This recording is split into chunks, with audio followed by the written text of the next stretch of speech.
একদিন একটা স্কুলের টিচার ভাবলেন তিনি তার ক্লাসের সবচেয়ে বুদ্ধিমান ছেলেটিকে আজকে খুঁজে বের করবেন। তারপর ক্লাসে থাকা সমস্ত ছেলেদের দিকে উদ্দেশ্য করে স্যার বললেন, এখানে এমন কে আছো যে নিজেকে সবচেয়ে বুদ্ধিমান মনে করো? তিনটি ছেলে হাত তুলে দাঁড়ালো, বলল, স্যার আমি সবচেয়ে বুদ্ধিমান। স্যার বললেন, আমি একজনকে বেছে নিতে চাই, অতএব তোমাদের একটা ছোট্ট পরীক্ষা দিতে হবে। আগামীকাল তোমরা স্কুলে আসার পূর্বে 3টি মুরগি 3 জনে আলাদা আলাদাভাবে জবাই করবে। মুরগি 3টিকে এমন জায়গায় জবাই করবে যেখানে তুমি ব্যতীত অন্য কেউই দেখতে পাবে না, অতএব তোমার কারোর কাছে জবাবদিহি করতে হবে না। 3টি ছেলে হেসে উঠলো এবং বলল, স্যার এটা তো খুব সহজ, আমরা আগামীকাল অবশ্যই এটা করব।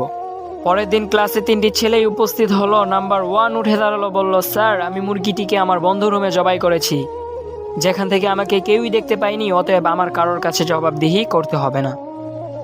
এভাবে নাম্বার 2 উঠে দাঁড়ালো, বলল, স্যার আমি মুরগিটিকে আমার বাড়ি থেকে অনেক